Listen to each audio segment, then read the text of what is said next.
Welcome to the Thought Leadership Panel, bringing industrial growth and sustainability together. We live in a world where we aspire not only to achieve higher levels of excellence, optimizing operations, increasing profitability, and maintaining growth, but we also have the ability and the duty to do so in a sustainable manner.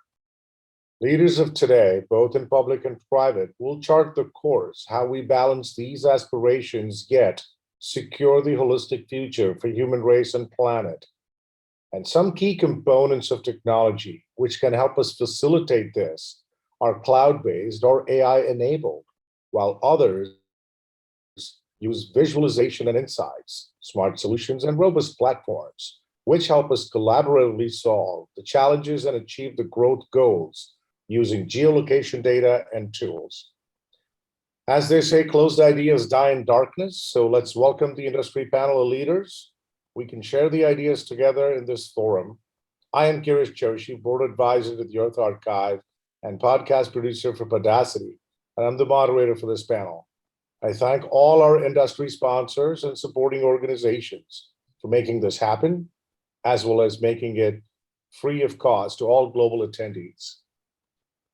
First stop on our panel is Vijay Krishnan, GM for Intel Geospatial, a cloud-based data management and AI platform for multi-source 3D data. A global technologist and leader, Vijay's career spanned Americas, Asia, and Europe, leading him to garner expertise in AI, IoT, 5G, geospatial, and XaaS for over 2 decades. Vijay, welcome to the panel.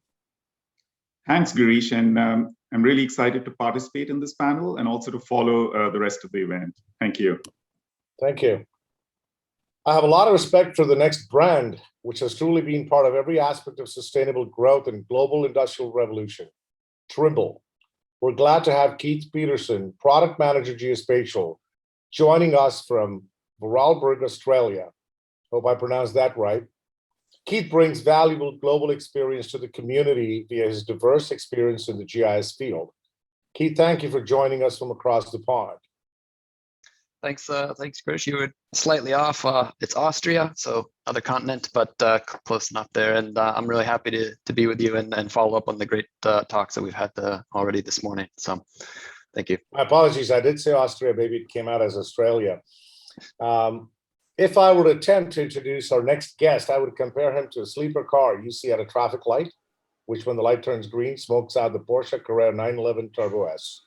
Patrick Cozzi is a renowned engineer who's authored or contributed to about 10 books on mapping, graphics, and gaming. He's also the CEO of Cesium, a software company building an open platform for 3D geospatial. Patrick, good to have you. Thanks a lot, Girish. Really looking forward to the conversation today. Thank you. Thank you. Last but not the least, with over 50 years leading the advent of GIS from Redlands, California, Esri has truly defined the global landscape of geospatial infrastructure and the importance now of location intelligence via ArcGIS. Led by one of the most prominent personalities, Jack Dangerman, whom I've had the pleasure of meeting several times. Please allow me to welcome David Gadsden, Director of Conservation Solutions from Esri. David. Thank you, Girish. It's an honor to be here today, and thank you for letting me sit in for Jack. Thank you, David. Gentlemen, thank you all for coming together to address the ecosystem that helps grow and make geodata help us maintain sustainability. I would like to invite Vijay to address the audience in scaling geospatial insights. Vijay, the mic is all yours.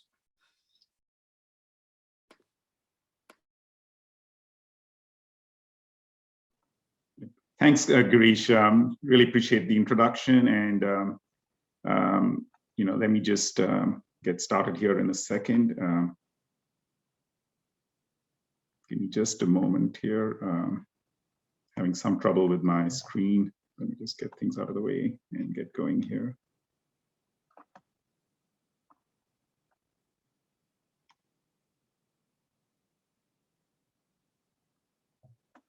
Okay, I'm just having some trouble. I apologize. Just give me 1 second and I will get this going. My cursor doesn't seem to be moving for some reason.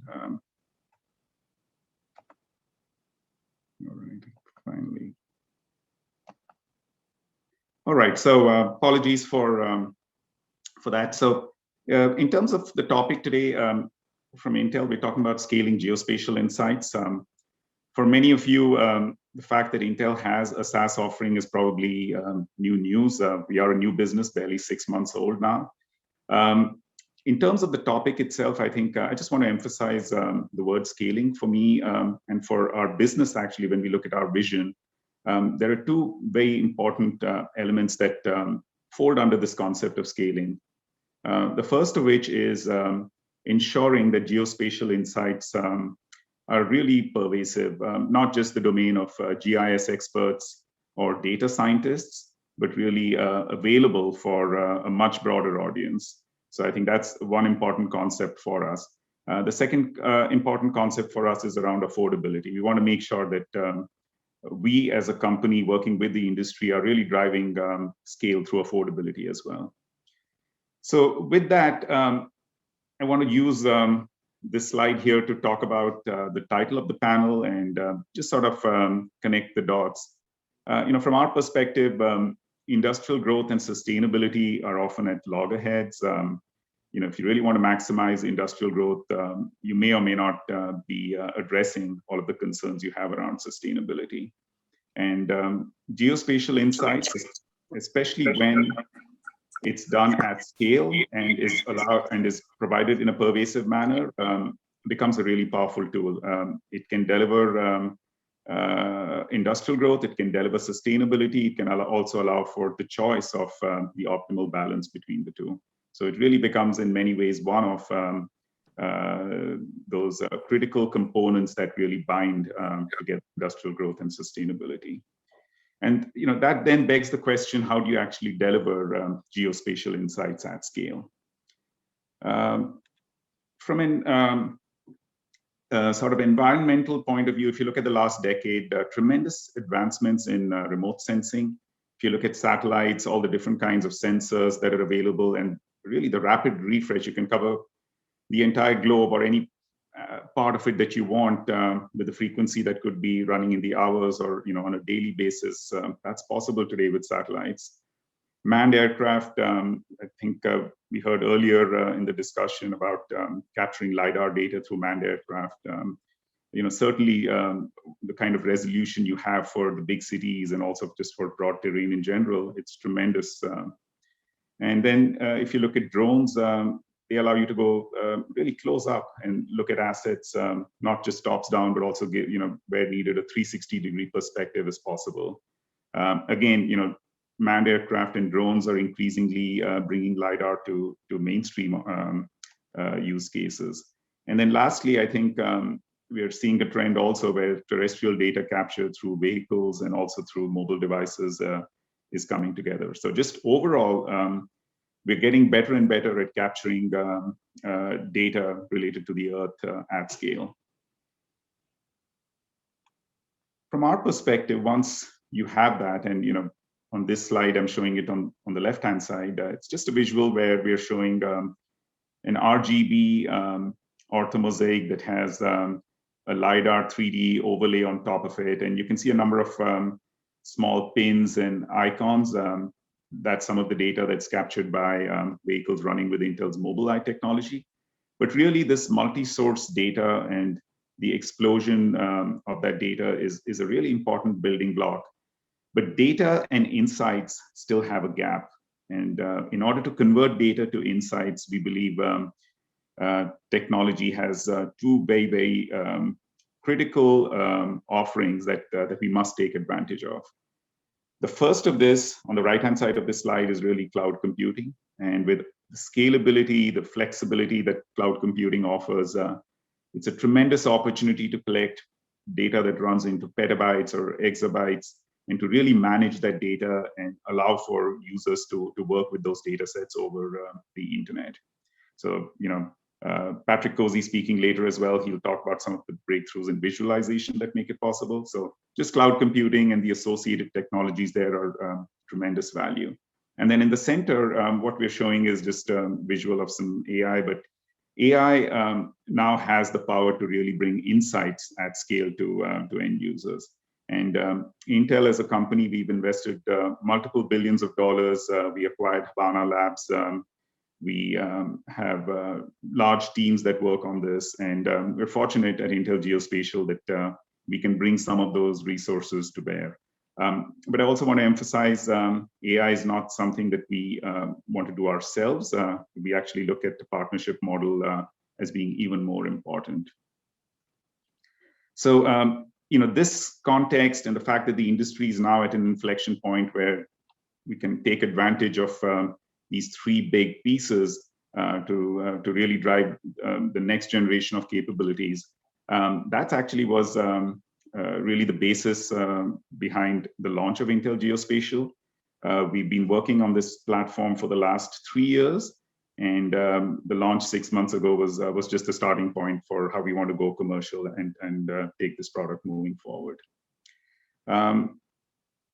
Just briefly, and I don't want to make this all about selling what we have, but I just want to briefly describe what we do. Intel Geospatial, firstly, we embrace open standards. We're part of the OGC, and we ensure that everything we do does not disrupt existing investments, be it in products that companies use or file formats. All of those we ensure we work with.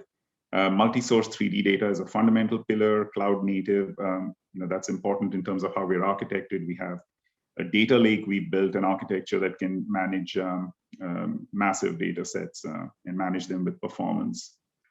AI, I want to emphasize, we actually have something called an AI workflow orchestrator that allows third parties to bring AI to our platform. We already have some examples of companies that are doing that and customers who are actually using that capability. So this is, we believe, a very, very powerful way to bring the power of the industry to bear when confronting critical problems. And lastly, we have a marketplace concept where we are always looking for partners to add value on our platform, be it through data, be it through value-added GIS layers, be it through analytics. We believe that without this collaboration, we will really be operating in a vacuum and not adding value. I have actually a couple of quick things I want to mention, especially given the focus on LiDAR that is a part of this forum. We have recently launched an auto classification capability that we are running with one of our customers. So it's what I would call kind of a closed door launch, if you will. But we will be bringing that to market in Q3. And from all of the feedback that we've received from partners and also our alpha customers, I think our auto classification is going to be a great product. We think we're starting to solve this problem of processing LiDAR data at scale. And another product which we are also commercializing next month with one of our customers is around vegetation proximity. And we really believe for both of these products, which are LiDAR based, that we are starting to take capabilities of the industry to the next level. So extremely excited to bring these to market and also to collaborate with industry partners to improve our overall platform capability and offerings. So I'll stop there, and hopefully I haven't eaten up more time than I was supposed to. Girish, back to you.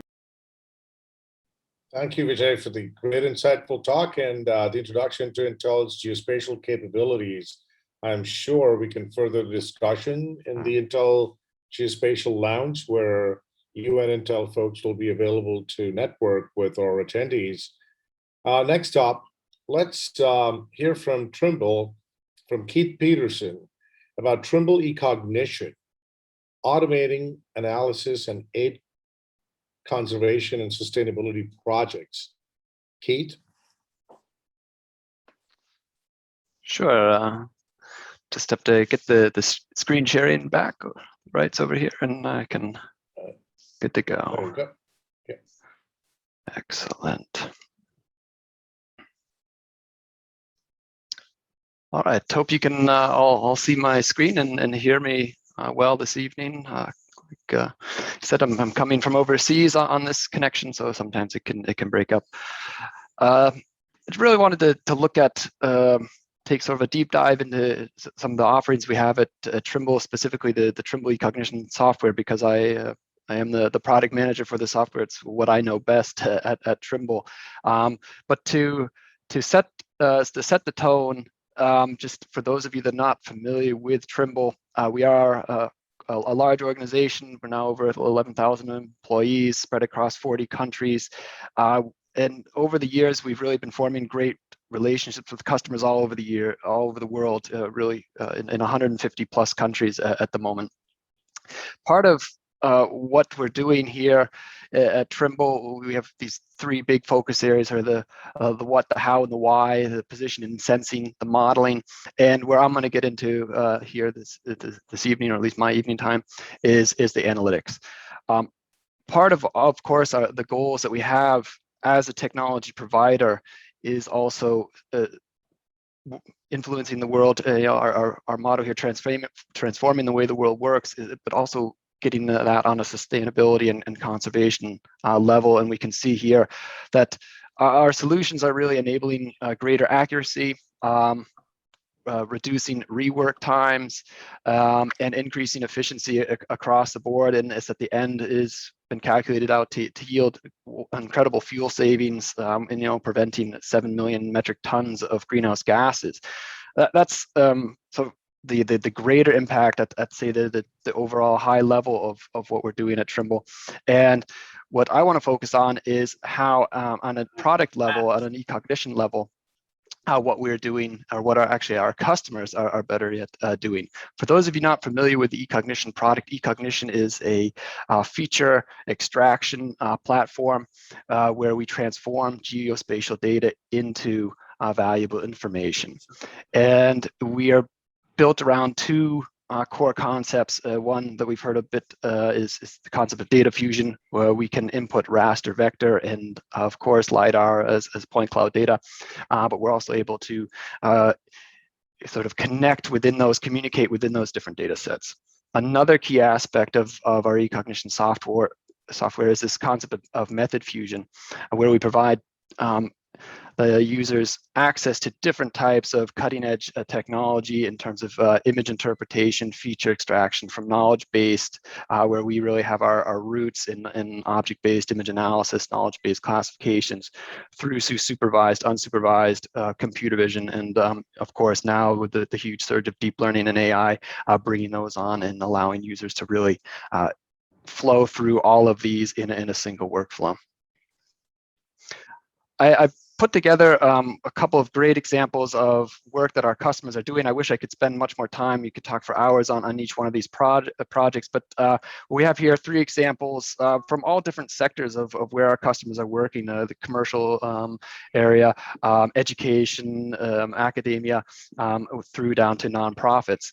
The first one here is from the University of Queensland, and they have been working for a number of years to map coral reefs, and they've developed an incredible method for doing this that they say it can only be done through the contextual relationship features that are available within Ecognition. And they've taken this research that they initially started and are now building that out, and they will actually now be creating the first wall-to-wall map of the Great Barrier Reef ever.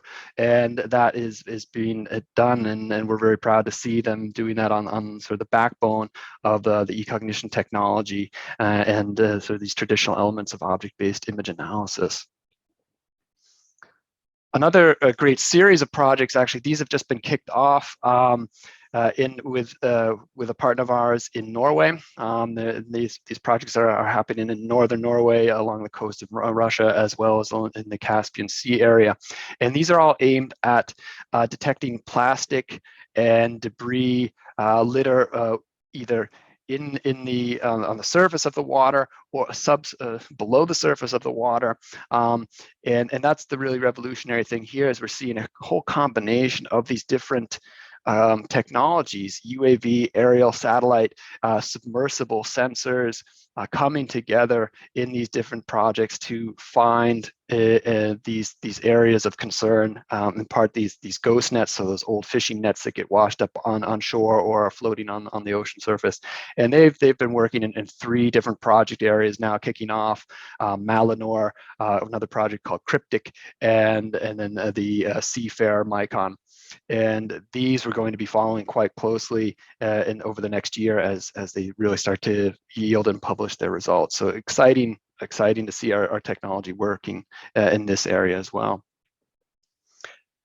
And on the project that I really like to focus on is in the world of wetland surveying, this one in the southern United States. And we see here, this project is a great example of how Trimble is enabling their customers to really tie together the entire workflow. We're out in the field with Trimble hardware, whether it's a GPS or a UAS, a UAV drone. They're collecting that high quality data. They're bringing it in back into the office. They're processing it through then the Trimble software. So we're providing the full solution here. And what's going on in these projects is the customers developed a completely new way. This is Jesco out of Jennings, Louisiana. I had the pleasure of visiting them before the whole COVID kicked off. And what they've really developed is a great new way to process this ultra high resolution data we're getting out of UAS and really survey these wetland areas, these very sensitive environments, without getting their boots on the ground. So they're really going in from an airboat at a distance. They can launch their drone from there, capture data, and then get an incredibly accurate delineation of the vegetation, land, water that is really improving the way the state is actually operating. And now they're actually getting repeat customers coming back to them, wanting to see the change, what's going on, and really changing the way this type of mapping is done in these areas. In the end, sort of wrap it up, what Trimble is really enabling, particularly us within the geospatial division, is we're really connecting the physical and the digital worlds. We're out there on the ground, or our customers, better said, are out there on the ground with various hardware devices. And then we have software packages such as Ecognition that are really bringing this all together. We're analyzing that data, we're creating the valuable information out of it. We have the tools to connect those what's, hows, and whys, and in the end, really going from field to finish solutions here, and providing the accuracy and reliability that these customers have really come to depend on. And it's great to see these projects sort of bear fruit for us, and we support them at a whole number of different levels. We have great support with our universities, a number of close connections and university programs. We're building out Trimble labs there, and it's really exciting to see what folks are doing with our technology as it advances. And that wraps it up for me. If you're looking for more information, you can always reach out to me directly, either email, social media, or our website, and I'll try and get into those sessions, those networking sessions. Probably not this evening, it's getting late here, but I'll definitely try and tune in tomorrow for those. Thank you, Keith, for the wonderful introduction to how and why Ecognition is important to the entire ecosystem. I love the examples you chose to portray here, and I do agree it warrants a lot more longer discussion. And I do hope some of the audience can join you in the networking sessions either today or tomorrow. Thank you for joining us this late, Keith. Let's move to our next panelist. To help draw the picture in 3D, I'd love to have Patrick take the stage and talk about the power of visualizing data in 3D with some great examples. Patrick? Thank you, Girish. And can you confirm, can you see my slide? Yes, we can. Awesome. Thank you once again. Keith, Vijay, I really enjoyed both your presentations. And I really love the mission of the Earth Archive here. I especially love that the data will be open source, right? And I think making the data that broadly available really will spur the collaboration and innovation of all the folks in the larger community that are here today. So as Girish said, my name is Patrick Cozzi, and I'm with Cesium, and we're building an open platform for 3D geospatial. And I want to talk to folks today a bit about what we're doing in that 3D visualization world, and specifically what we're doing around LiDAR visualization and handling the massive amount of data that is collected by scanning the real world with LiDAR, whether it's on helicopters, on aircrafts, on handhelds, on terrestrial tripods, to help kind of bring forward this mission. So to start, Cesium, although we are in the 3D geospatial world today, when we started Cesium about 10 years ago, we were part of an aerospace company called AGI, and our original mission for Cesium was to be lightweight, high performance, time dynamic visualization for the web for aerospace. So if you see the image here, it was about high precision at global scale, think satellites orbiting spinning globe. And we had a lot of success, and to this day still have a lot of success in aerospace. But we kind of made the same decision that the Earth Archive is making right now, which is, hey, let's make this open source. Let's see if we put it out there for the community at large to use, what they'll do with it. And that's what really started to blow us away, where folks in aerospace continued to use Cesium for that global scale, high precision 3D viz. And suddenly all these folks in all these other different markets with all these other use cases said, hey, I need to take scanned data from the real world, disseminate that in a highly accurate platform, and serve it out over the web. So a new vision was born for Cesium, which was, there's a lot of 3D geospatial data out there. Today, we're really focused on point clouds and LiDAR, but we're also seeing a ton from photogrammetry, so photos and computer vision generating 3D models. We're seeing a ton of vector data, of course, and things like CAD and BIM. And Cesium, it turned out what we built for aerospace was actually this perfect platform for fusing this multi-source 3D data, having it out on the cloud, and then serving it to a web browser. And even the examples I'll show you today for these massive LiDAR models, I mean, they even run on my phone. And my phone, this is an iPhone 7. It's several years old.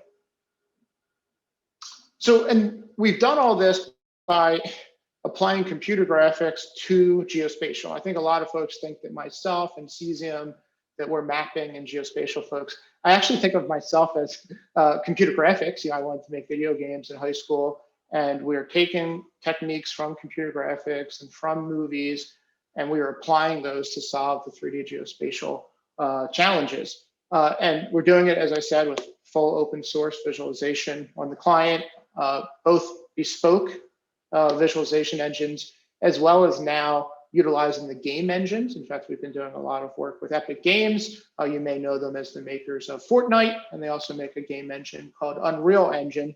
And it's kind of funny, we're making now Unreal Engine real, right? So what game engines have been built to do essentially artist-created virtual worlds, and now we're bringing essentially what I'll call a real-world layer on top of these game engines, so you can get all of the kind of user interaction and visual quality that you know from games, but bring in that real world data scanned with that level of accuracy. And look, we think there's so much data that's being generated, whether it's from drones or aircrafts or these open data policies, and that there's so many use cases in all these different industries that we don't think one vendor is going to do it all. We don't think 50 vendors are going to do it all. So we very much embraced openness in the form of open standards, working with OGC, who I know is participating in this event, as well as Kronos on the graphic sides, to help create interoperability, efficient interoperability of 3D data, so it can serve many use cases and end users can put together their solutions. So I wanted to show you a couple examples of what we've been doing with the point cloud LiDAR front. So this here is Philadelphia and Cesium. We're based out of Philadelphia, and this is open data from the city of Philadelphia. This was done by aircraft LiDAR. This is 17 billion points of the city. So this is from the New Jersey Camden side, looking into Center City, Philadelphia, overlooking the Ben Franklin Bridge. It's 17 billion points. It will run in real time on your phone in a web browser, all being streamed incrementally. It doesn't download all 17 billion points at once. It downloads just a subset based on what you're looking at, with the highest resolution up front, lower resolution and the distance. And we created an open format called 3D Tiles that's now an OGC community standard to enable that type of really efficient streaming. And what you'll see here that I think is interesting is it's not just points, it's not just XYZ, but each XYZ has additional semantic information. In this case, it's classification. What is foliage, what is concrete, what is water, and that semantic information is being used to color and to style this point cloud, but can also be used for things like filtering and queries. And we think, going beyond just visualization to provide that semantic data for your analysis is really just a fundamental component to provide to the community. The other LiDAR example I wanted to show is actually from Trimble, so from Keith's crew there at Trimble. And what we're looking at in the two insets here is a historic cabin in Virginia, the Parcells cabin. I think it's a 6.4 billion point cloud. It has interiors, it has exteriors, it has underground. It was done from, I think, 72 different fixed scanner locations, and they moved the scanner inside and outside. Again, streams on the web browser. You can do interactions like slicing planes and measurements.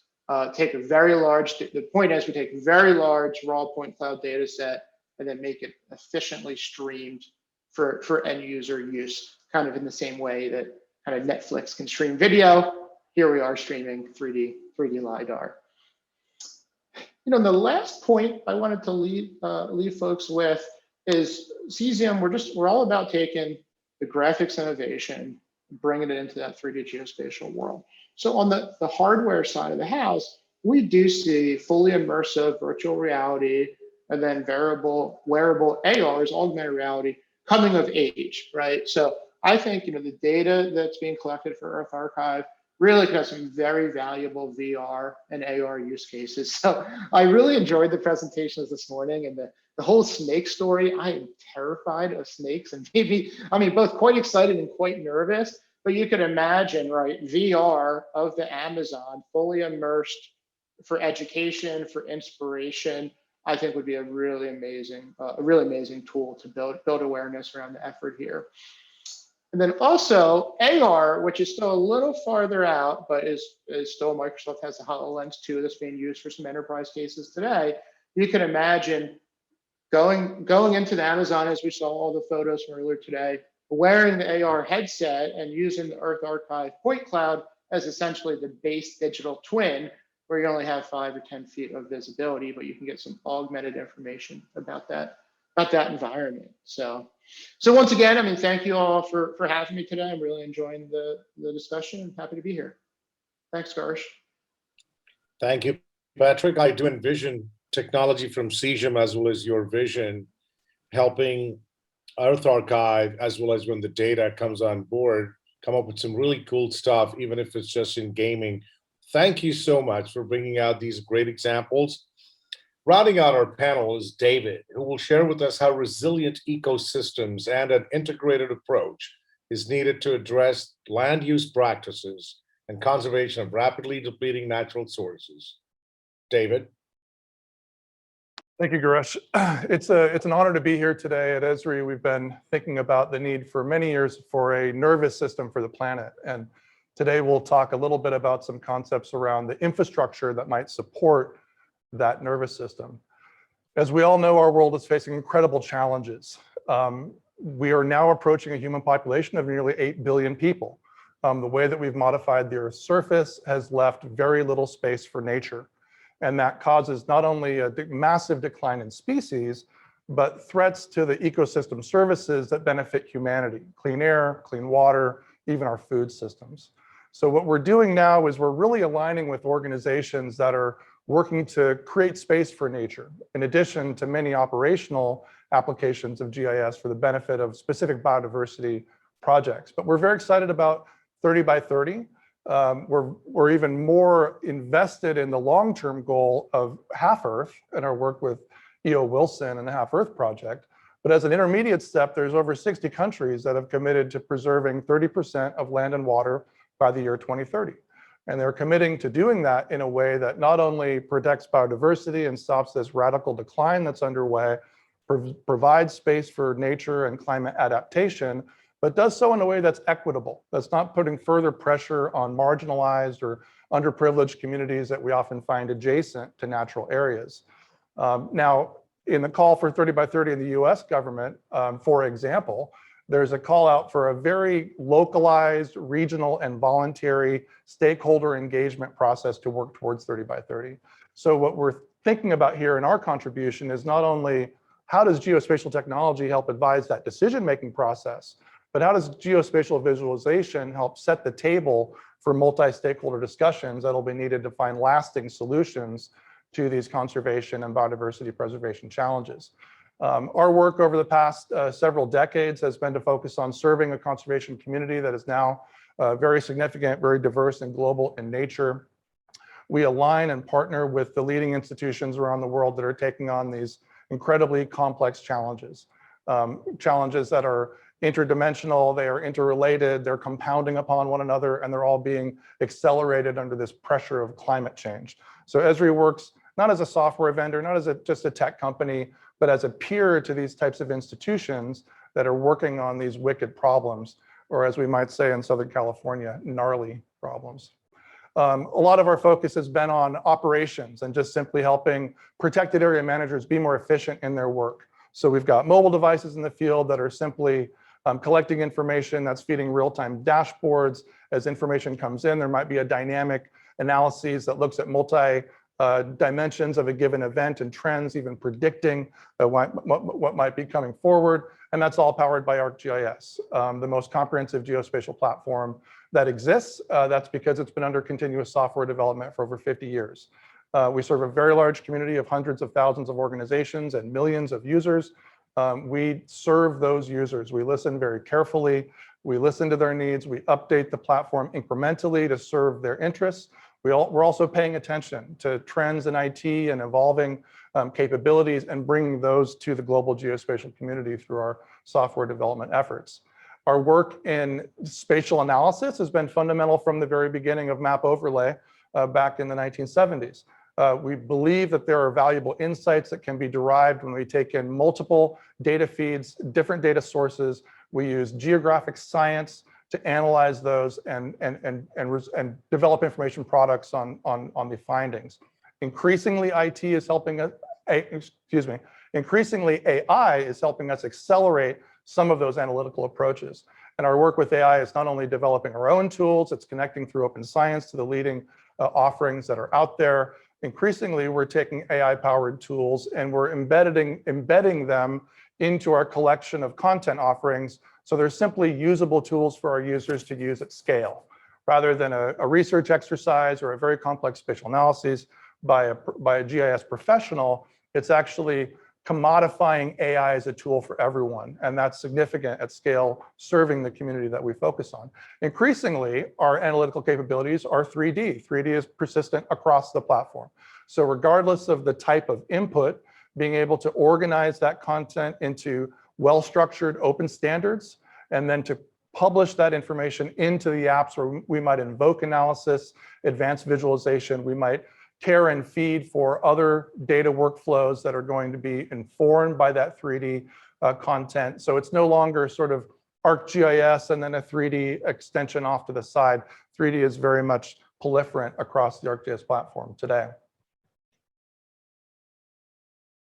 Now, the other concept I'd really like to get across is that as ArcGIS moved into the cloud over the past decade, it presented an opportunity for our users to share their information in an entirely new way.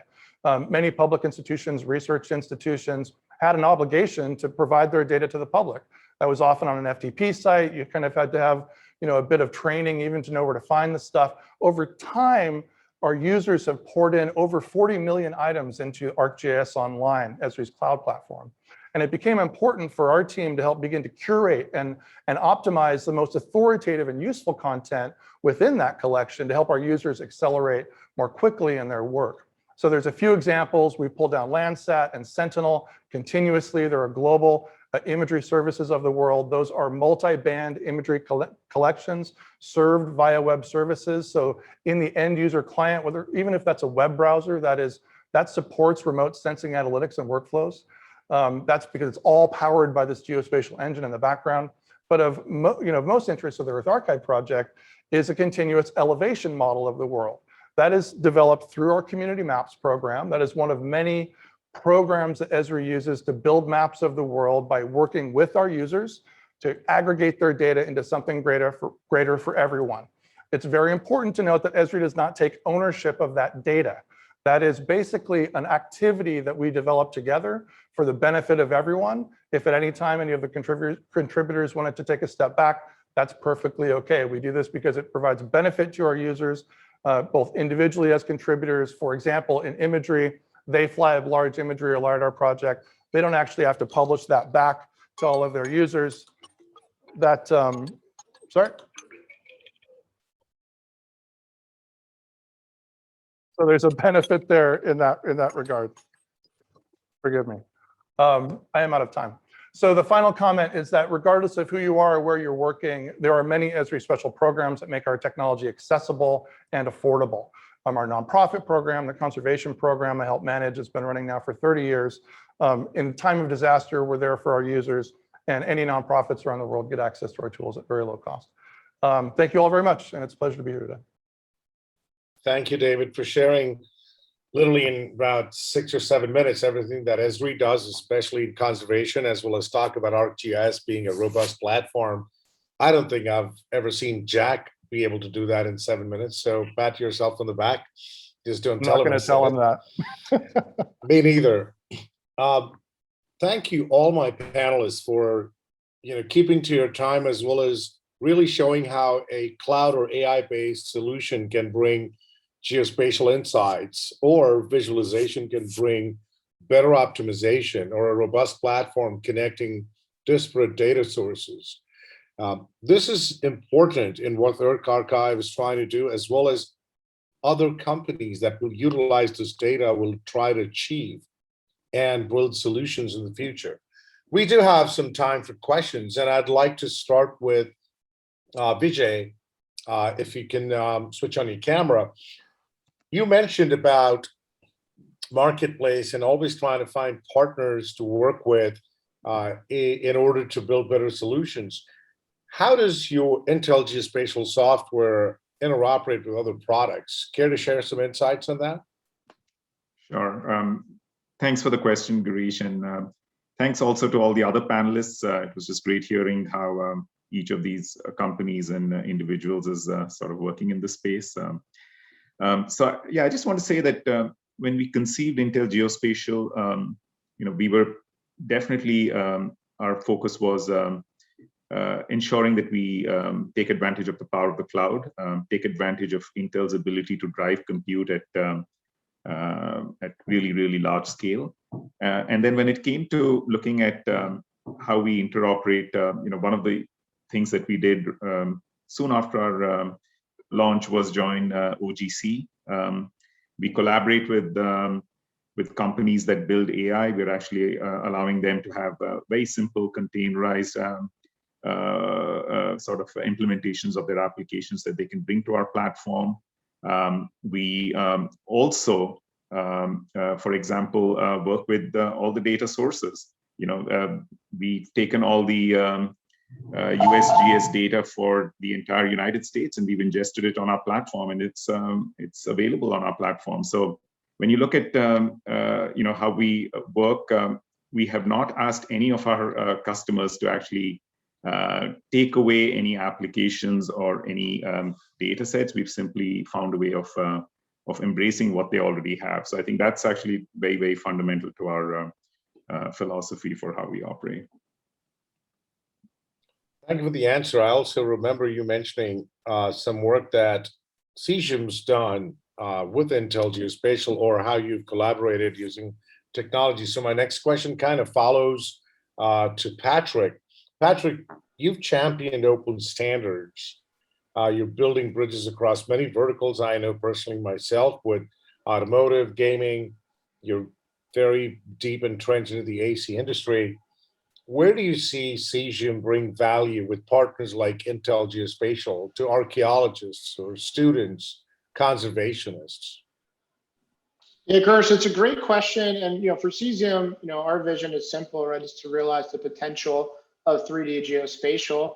And it turns out that a lot of these different industries, whether it be autonomous driving or AEC, they actually, deep at the technology layer, they have a lot of similar challenges with taking massive amounts of 3D data, disseminating that to end users, organizing that for efficient querying. So when we look to create and advance and champion and advocate for standards, it is for standards that kind of enable the ecosystem to realize the potential of 3D. And we think in doing that, right, it moves the whole field forward quicker, and it gives Cesium an opportunity to build a business on merit. Well, thank you. I just love it when partners work together and these solutions happen for the greater good without others having to worry about it. My next question is to Keith Trimble, if you're so on. Keith from Trimble. What advantages does a company like Trimble provide to people working specifically in sustainability fields and in conservation? Thanks for the question, and it was great to be part of this panel in general. And I think thanks, Patrick, for showing some of the cooperations that we have going on with Cesium, and I believe that touches on some of the advantages that we have. Being a large company, it does have its advantages from time to time, and one of those is really what I was trying to allude to in wrapping up the presentation was, we're providing that complete platform from the hardware to then the solutions, which puts us at the tip of the spear in terms of diving into point clouds. This is an area that within Ecognition, we've really expanded the work we're doing in the point cloud area, particularly with LiDAR, of course, because of all the great sensors and devices being produced at Trimble. We get our hands right on that data, and we can work very closely with these experts. We work very closely with partners like Cesium, and in terms of visualizing and making these products that people can use.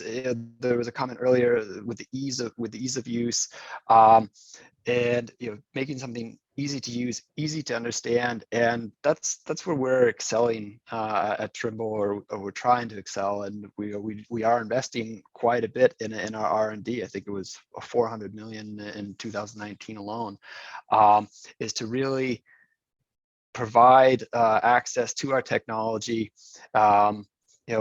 and make everything work seamlessly from the actual acquisition to the analytics, and on top of that, finally giving access, and that's where we have very high level initiatives, but also down to specific projects where we're providing equipment, software, and of course the capacity building to tie it all together, so people use this technology to the highest potential and abilities they can. Thank you, Keith, for that wonderful answer, and yes, for tying into the collaboration that you've had with Cesium as well. I believe there are some questions that are online, one very specific to Cesium. I'm afraid I have only one more question and time for that. Patrick, if you'd like to answer that question online, please go ahead as I proceed to ask the final question to David at Esri. David, climate change and biodiversity loss are existential threats. You discussed that in your presentation as well as the urgent need by all of us to address those. How does Esri help assure brand engagement and participation in addressing these issues through new technology innovations, say AI predictive analytics, or through open data? Thank you. First of all, thanks to the other panelists. This has been a really terrific session.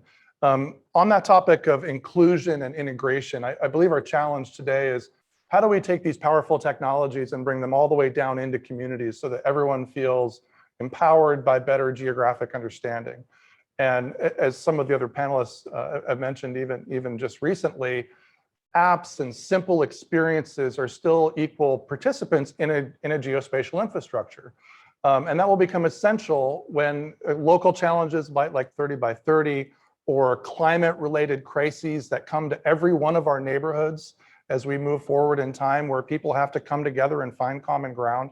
I think it really is all of our responsibility in these related fields around geospatial technology to help demystify and improve the accessibility of these experiences so that we can collectively make better decisions and help find our way out of this, frankly, this mess that we're in. I'm sorry, we only have time for that. I must thank my panelists as well as the interactive discussions they brought forth, the audience, as well as the Earth Archive and the Earth Archive Congress.